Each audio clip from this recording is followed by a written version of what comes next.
Hello and welcome to a new live lesson on your channel, Pure English. As the title of the live stream dictates, today's lesson will be about prepositions, and prepositions is one of the very confusing and perplexing topics in English. They evade English learners a lot of the time, and English learners or students find it really difficult in many occasions to be able to master these prepositions effectively. So hopefully in today's live stream, I can clear your confusion about these prepositions, whether they are used to refer to a place or to refer to a time. So today's lesson will be split into two sections. The first section will handle prepositions of place, and then the second section will talk about or will be demonstrating prepositions of time. I have prepared my notes here so I can provide you with examples as we go through the demonstration or the explanation of the lesson. Right, so talking about prepositions of place, I will commence my speech today about them or my explanation for them with two prepositions which are quite similar in their meanings. I'm referring here to the two prepositions over and across. Well, over and across are two prepositions of place which are used to refer to the place opposite to the place where you currently are. So the place which is on the other side of where you currently are, we use the two prepositions over and across to refer to them. For example, let me prepare my notes here. You can say, Mike lives in the house over across the road from ours. This means that Mike lives on the house that lies on the other side of our house. It's opposite our house. So we use these two prepositions of place, over and across, to refer to the place that's on the other side of your current place or the position that's opposite to your current place. So we say, Mike lives in the house over or across from our house. Also, another example, we can say, the truck, which is in British English called lorry, the truck or the lorry came towards them over the bridge or across the bridge. This means that they were here and there was a bridge in front of them, and the lorry or the truck came towards them over the bridge or across the bridge. So the lorry or the truck came towards them from the other side or from the sides that's opposite to them or that was opposite their position or their location. Right, so the first point I'm making here is that you can use the two prepositions across and over to refer to a place that's opposite your current place or that's on the other side of your current place. In this particular context, the two prepositions have the same meaning, so you can use them interchangeably. But in some other contexts, one of them will be better than the other.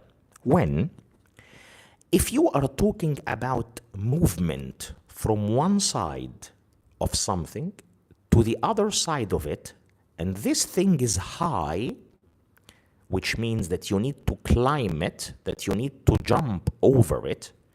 You see, I said jump over. So if you are referring to the movement of somebody or something from one side to the other side of something, and this thing is high, it's better to use the preposition over. Whereas, if you are talking about movement from one side of something to the other side of it, and this thing is flat or broad, it's not high, it's not vertical, it's rather horizontal.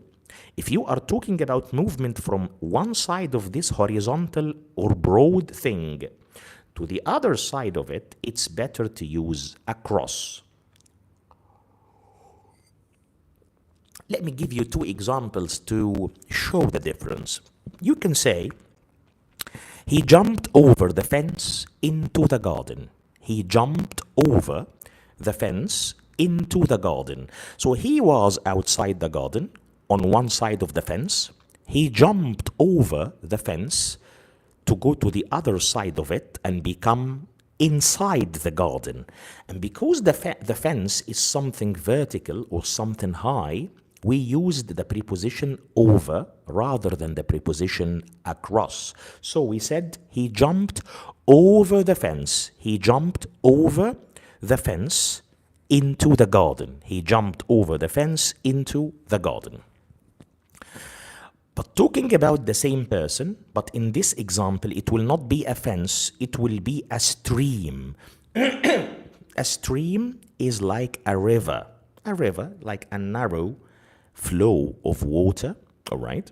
So we say that he jumped across the stream. So if the stream is going like that, of course it's flat, it's broad, it's not high, it's a river, it's a stream. And he jumps across the stream. This means that he jumps from one side of the stream to the other, and the thing he's exceeding and the thing he's going above is the stream, and the stream is flat, is horizontal, is broad, rather than vertical or high. So we use across rather than over. So we say he jumped across the stream, not over the stream. So this is the second point. Let me recapitulate on it. Over and across can have some difference in their meanings. Over is used if we are talking about moving from one side of something to the other side of it, and this barrier is vertical, is high, is tall. Whereas across is used to talk about movement from one side of something to the other, and this thing is horizontal or flat or broad, not high or tall or vertical. And since we have mentioned across and over, it's helpful also to refer to two expressions which employ these prepositions. I'm talking here about two phrases. One of them is called all over. As you can see, all over, it employs the preposition over. And the other one is called right across, right across. These two phrases have the same meaning. So when you say all over the place, it's the same as when you say right across the place. It's even the same as saying throughout the place. Throughout is spelled THROUGHOUT. Again, THROUGHOUT. It's just the word through and the word out combined together. So what is the meaning of all over the place, or right across the place, or throughout the place? These three expressions, which have the same meaning, they mean in every part of that place, or to every part of that place, or to many different parts of it. Like, it doesn't have to be all like in each and every part of it, but it's in or to many different parts of it, right? For example, we can say the disease has spread all over the world, or right across the world, or throughout the world. This means that the disease is existing or is existent in many different parts of the world. It has gone to many different parts of the world. So we can say right across the world, we can say all over the world, we can say throughout the world. And this is point number 3. So it says that the phrases all over and right across are synonyms, and they are synonymous also to the preposition throughout. The three of them mean that this thing we're referring to, that this thing we're talking about, exists in or has gone to many different parts of the place we're talking about. As you can see, this section, the first section of today's lesson, as we said, is about prepositions of place. After we're done with it, we will be tackling prepositions of time. I'll tell you once we have done the prepositions of place, so you understand that we have moved to the other part of the lesson, which is the prepositions of time. But for now, we're still handling prepositions of place, and so far we have talked about three of them, three prepositions of place. We talked about over, across, and throughout. Now we will talk about another preposition of place, and that's along. Along. Along means in a line parallel to something. It means following a line or parallel to a line. So if there is a path going like this, and we are walking parallel to that path, so the path is like that, the path or the road or the street, and then we are walking or running next to it in the same straight line parallel to it. So we are following a line that's parallel to the road or to the street. We say that we are walking or that we are running along the street or along the path or along the road. So along means following a line or parallel to that line. For example, we say, they walked along the footpath until they came to the bridge. Again, they walked along the footpath. So the direction of their walking was parallel to the direction of the footpath. So they walked along the footpath until they came to a bridge. Right. So along is the fourth preposition of place we are talking about today.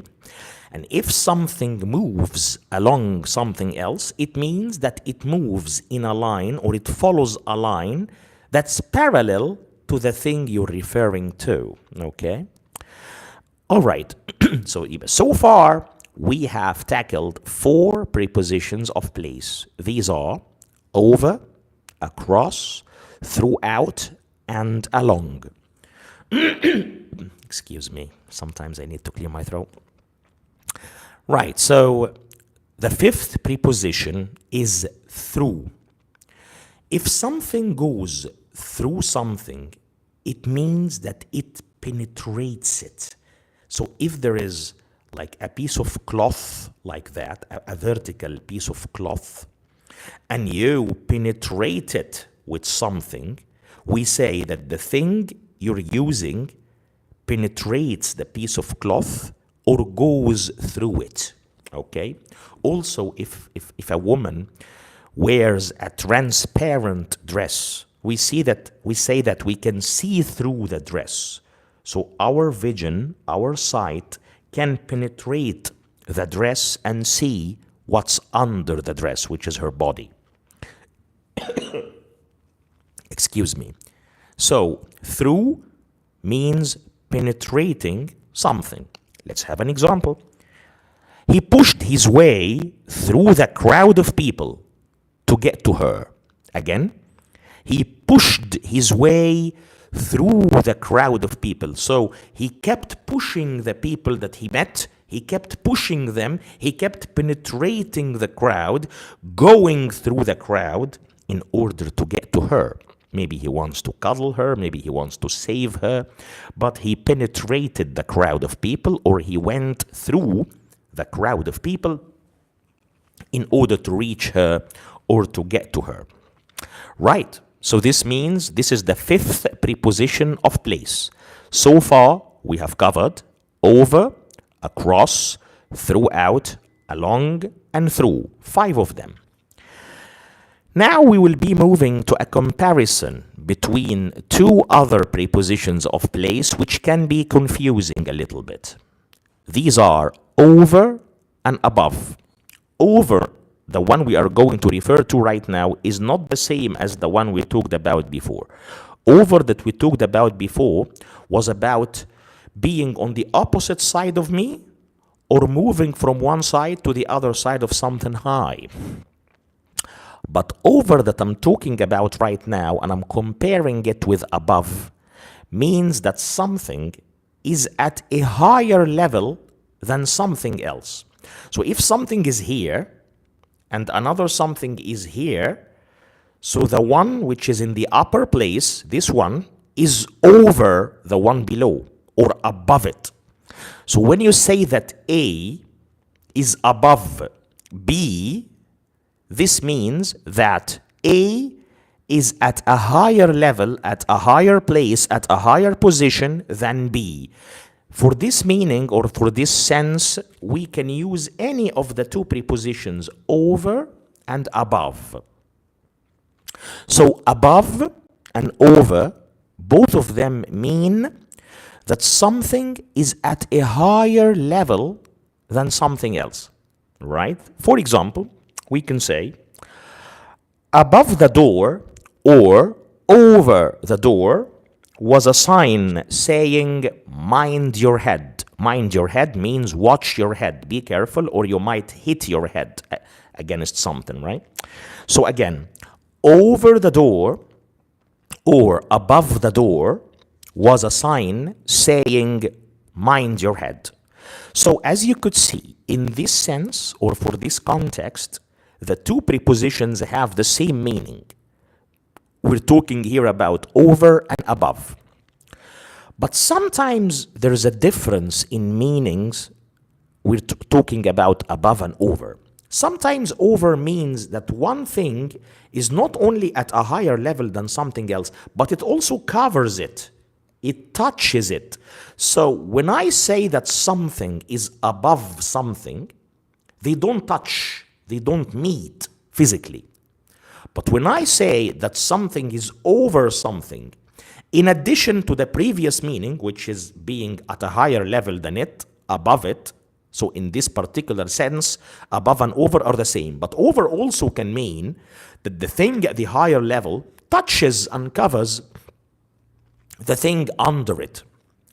Over is only possible for this meaning. You cannot use above in this context. For example, we say, she put a quilt over the bed. She put a quilt over the bed. A quilt is a type of heavy blanket. It's a heavy cover that you sleep under in winter, in cold nights. So she put a quilt over the bed. I totally apologize for that. So she put a quilt over the bed. This means that she placed a heavy blanket over the bed. And of course, the heavy blanket or the quilt is spelled Q-U-I-L-T. Q-U-I-L-T. The blanket or the quilt, of course, will be covering the bed and touching it. So we have to use over. We cannot use above. We cannot say she put a quilt above the bed. No, she put a quilt over the bed because there is a touch. The two items or the two objects, the quilt and the bed, meet each other, touch each other physically. And by the way, talking about the opposites, so the opposite of above is below, and the opposite of over is under. So if you say that something is under something, they could be touching or they could be separate, because under and over follow the same rules. We said that over means that the two things are not touching or touching. Also, the same applies to its antonym, which is under. If something is under something, this means that they could be touching each other or they could be separate from each other. But when I say below, below is the antonym of above. And if something is above something else, this means that they are not touching. That the thing in the upper place is at a higher level than the thing is at a higher level than the thing below it, so they don't touch. So what applies to above applies to below. But there are two words which are common in formal contexts. I'm talking here about words which you don't normally use in your speaking or in your conversations or spoken English, but they are common in written English. I'm talking here about underneath and beneath. So underneath is spelled UNDERNEATH.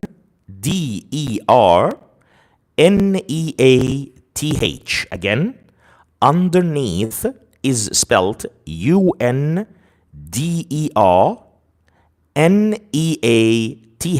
That's underneath.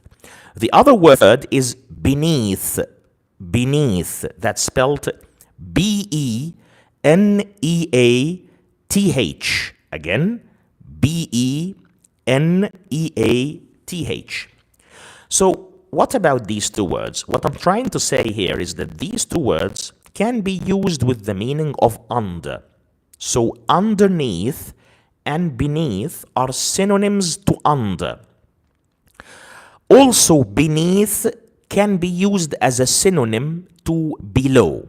So beneath has two meanings. Below, which is the opposite of above, and under, which is the opposite of over. Whereas the preposition or the other word underneath is only synonymous to under, which means that when you say something is underneath something, that's a formal way of saying that it's under it. And under means they could be touching or they could be separated from one another. Right, so now I'll move to the last part of the first section of today's lesson, which is talking about prepositions of place. And in this part, I will be giving you some idioms, some expressions, some special expressions, which employ these prepositions of place, but they have a special meaning. For example, when you say that something is below par, as you can see, below is one of the prepositions of place that we have talked about today. So when you say that something is below something, we talked about that, but when you say that something is below par, this means that the thing you're talking about is less than the expected standard. It's not with the expected quality. It's below or it's less than the expected standard. The expression or the idiom is below par. So let me give you an example. We can say, for instance, we can say that, right, where is it? Right, so we can say, for instance, that this car is below par. So I am going to buy a certain car, and this car turns out to be not as I expected it. It didn't live up to my expectations. So I say that the car turned out to be below par. Below par means that it's less than the standard I had expected. Par is spelled P-A-R. P-A-R. But you can also feel below par or under par. So if you feel below par or if you feel under par, this means that you feel under the weather. Under the weather is a very important idiom, which means that you are feeling unwell. You are feeling slightly ill. So if someone is under par or below par, or if someone feels under par or below par, this means that they are feeling or that they are under the weather, meaning that they don't feel very well. They are slightly ill. For example, a person asks another person, "What's wrong?" So the other person replies, "I'm just feeling rather below par. I'm just feeling rather below par, or I'm just feeling rather under par, which means that I'm feeling a bit under the weather. I'm not feeling very well. I'm feeling slightly ill. So we have covered two idioms so far.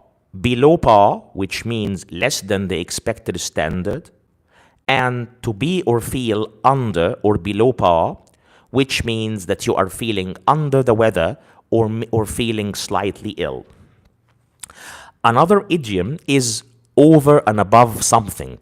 If you say over and above something, this means in addition to that thing, in addition to it. For example, we can say, they received a bonus in December. They received a bonus in December over and above their monthly salary. Over and above their monthly salary, which means in addition to their monthly salary. So in December, they received December's salary, and over and above that, they received a bonus. So over and above something means in addition to that thing. Also, if you say that something was below the belt, this means that the thing you're referring to is cruel or unfair. So you say, for example, her clothes look rather old-fashioned. Her clothes look rather old-fashioned. In fact, she's never been concerned about her appearance. She's never been concerned about her appearance. This is what speaker one says. Speaker two doesn't like what speaker one says, so they tell them, that's a bit below the belt, isn't it? That's a bit below the belt, isn't it? Which means this is cruel of you. It's rather unfair of you. It's rather unkind of you to make such a remark. So if something is below the belt, this means it's cruel or unfair. Also, you can say that something is under somebody's belt. Something is under my belt means that I have achieved that thing successfully. I have completed it with flying colors. With flying colors also is an idiom which means successfully. If you do something with flying colors, it means that you do it successfully. You manage to complete it. And if you say that something is under your belt, this means that you have accomplished it, that you have successfully achieved it. For example, we can say,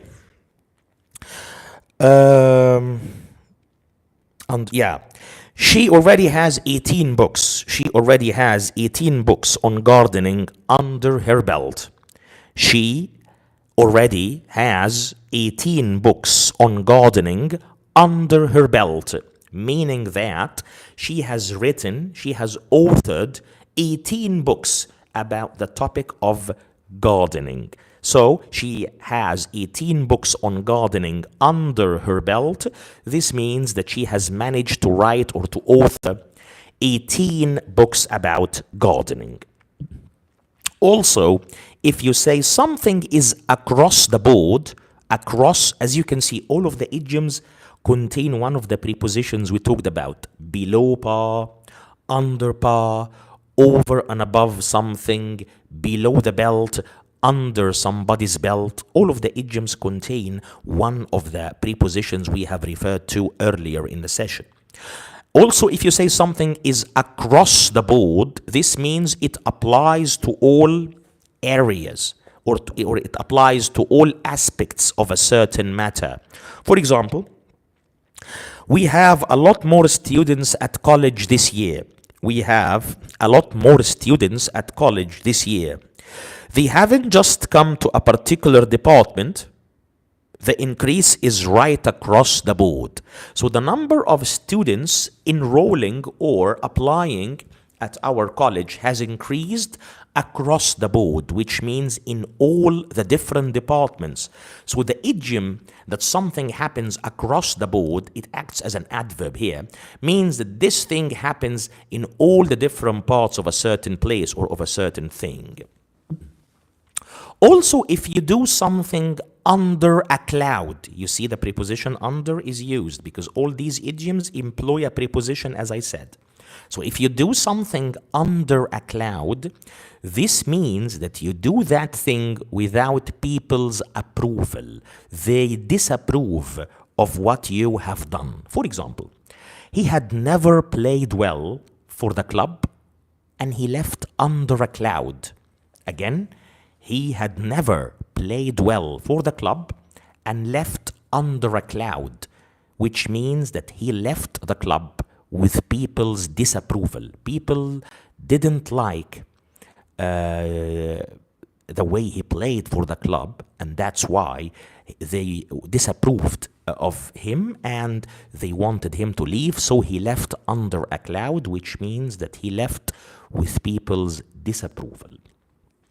And the last idiom employing a preposition of place that we will be tackling today is over the top. Over the top. Over the top is an idiom which can be used as an adjective or as an adverb. So if you describe something as over the top, which means that you're using the idiom as an adjective, it means it's exaggerated. It's exaggerated. And if you do something over the top, this means that you do it in an exaggerated way or in an exaggerated manner, in an exaggerated fashion. So over the top here is used as an adverb. For example, you can say, she lost her temper and went completely over the top. She lost her temper. She got really angry. She lost her temper and went completely over the top. So over the top here describes the verb went, so it's used as an adverb. And this means that she behaved in an exaggerated way or in an exaggerated manner. Right. Here we come to the end of the first section of today's live lesson, which is about prepositions of place. Now let's move on to talking about prepositions of time, and we will be tackling a few of those.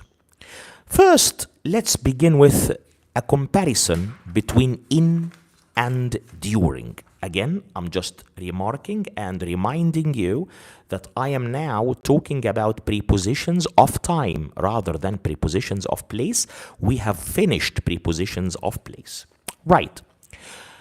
So, two prepositions of time I'd like to begin this part of the session with, and they are during and in. If something happens in something, or if something happens during something, so this means we have event A and event B. Event A is the main event, or the main period of time, okay?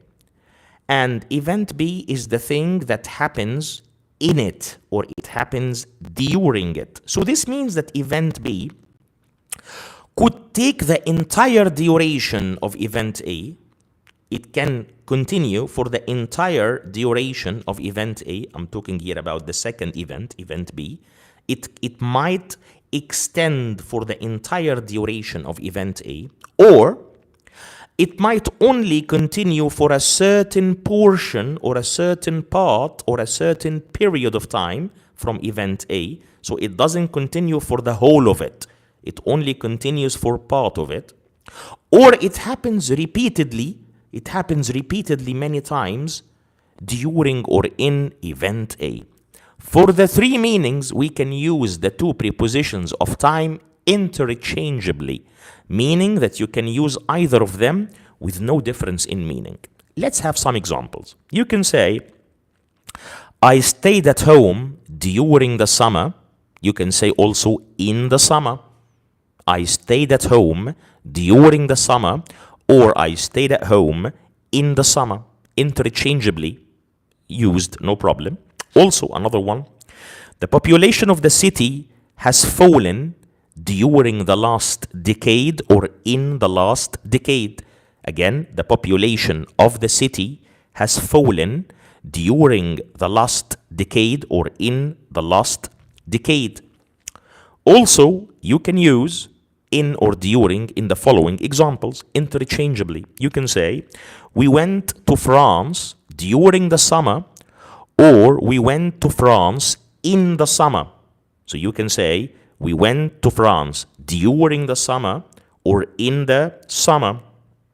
Also, another example, he suffered a number of injuries during his career as a footballer or in his career as a footballer. So he suffered a number of injuries. He suffered a number of injuries during his career or in his career as a footballer.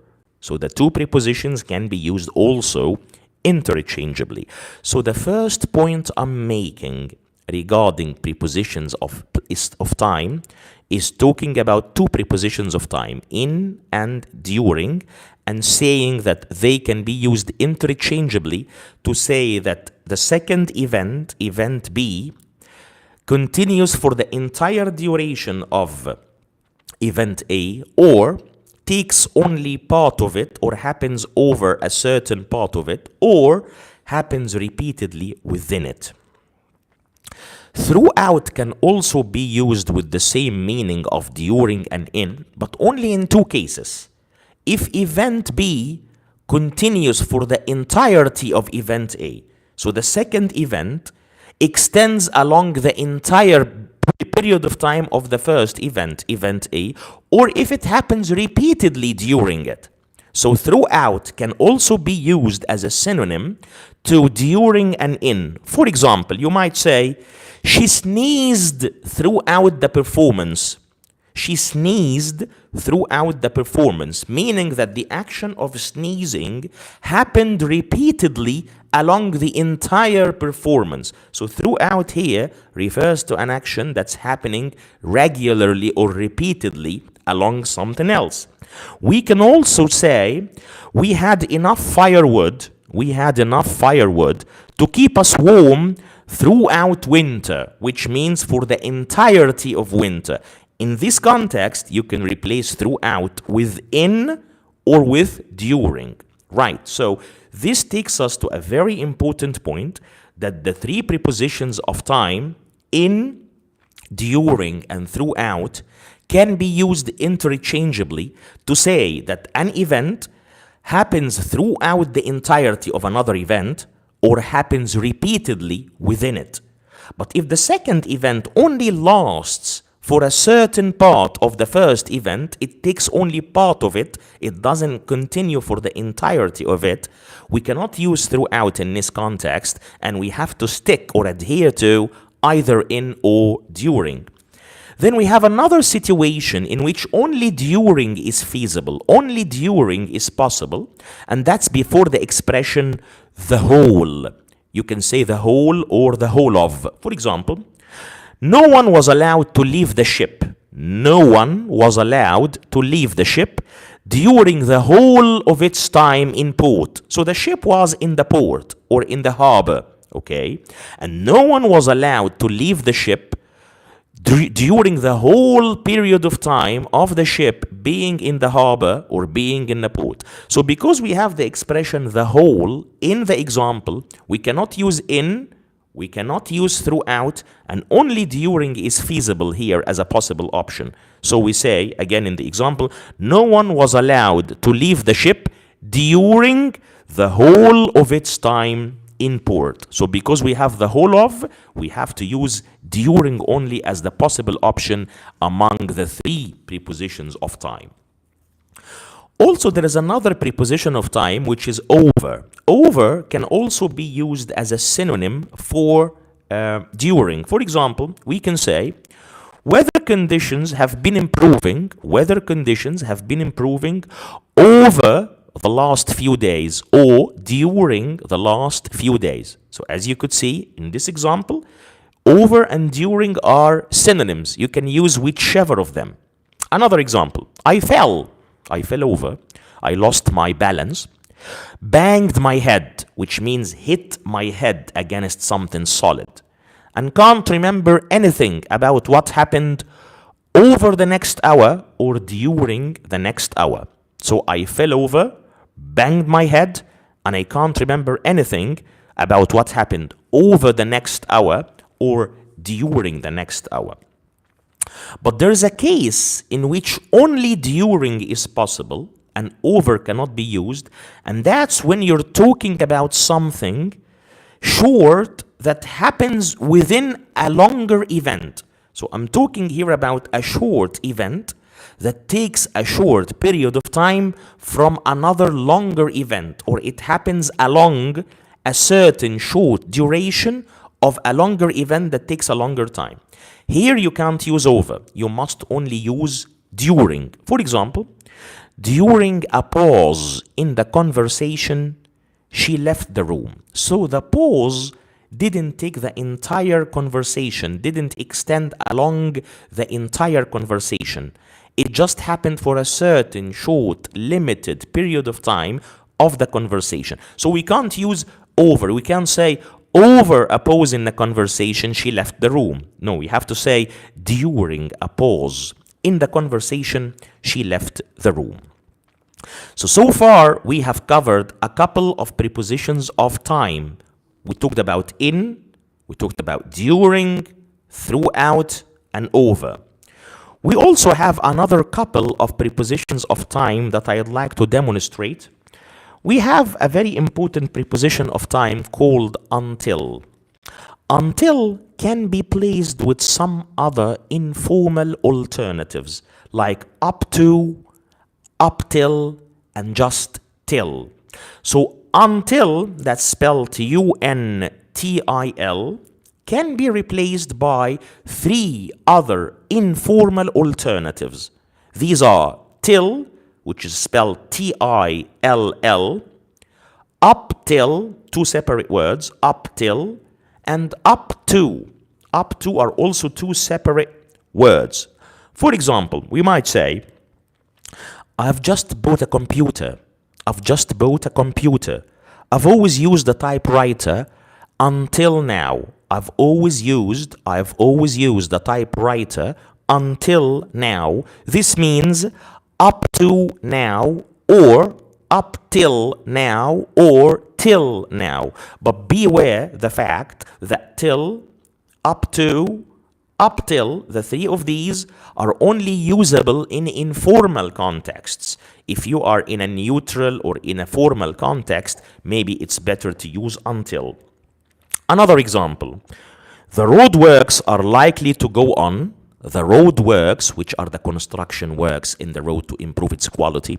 So the roadworks are likely to go on up to the end of May, up till the end of May, till the end of May, or just the original word, which is until the end of May. So the point I'm trying to make here is that until is synonymous to till and up to and up till. But beware that till, up till, and up to are used informally, whereas until is more common in informal and in neutral contexts. Maybe the last part I'd like to highlight here before we conclude our session today is the expression until now. So until now normally can be replaced by the phrase so far. So if you say that something has happened many times so far, this means that it has happened that number of times until now. But formally, if you are in a formal context, you can also say to date or as yet. Again, to date, that's two separate words, or as yet, that's also two separate words. You can use these two phrases with the meaning of so far or until now. For example, it was certainly the best match of the football season so far. So, it was certainly, which means sure, it was for sure, the best match of the football season so far or until now. Formally, you can say it was certainly the best game or the best match of the football season to date or as yet. So to date and as yet are formal alternatives here. You can also say when the contract is signed, it will be the building company's biggest order to date. So this order, after it has been finished, it is going to be, or it will be, the best contract or the biggest contract accomplished by that company, by that construction company. So we say it will be the building companies or the construction companies' biggest order to date or biggest order as yet. So these two phrases, as yet and to date, are common in formal contexts, in a formal register. But for the neutral registers, or even for the informal ones, we say until now, or we say so far. And so far, over the last 45 minutes, we have been tackling prepositions of time and prepositions of place. We commenced our live session today in the first section, talking about some prepositions of place, and then in the second section of the lesson, we covered some prepositions of time. I hope today's lesson was useful to you, especially that I know that the topic of prepositions is quite perplexing and confusing for many learners of English. And as usual, I'd like to conclude my session or close my session with a call of action to you. If you like my content, if it's appealing to you, I'd really appreciate it if you liked the videos, if you shared them, and if you subscribe to the channel, of course. And if you have any suggestion or remark, please feel free to leave your comments in the comment box down there. I always read the comments, and it always gives me a lot of pleasure to read your comments, because this means that you're interacting with my content. So please subscribe to the channel if you like it, if you like the content, and if you find it appealing to you.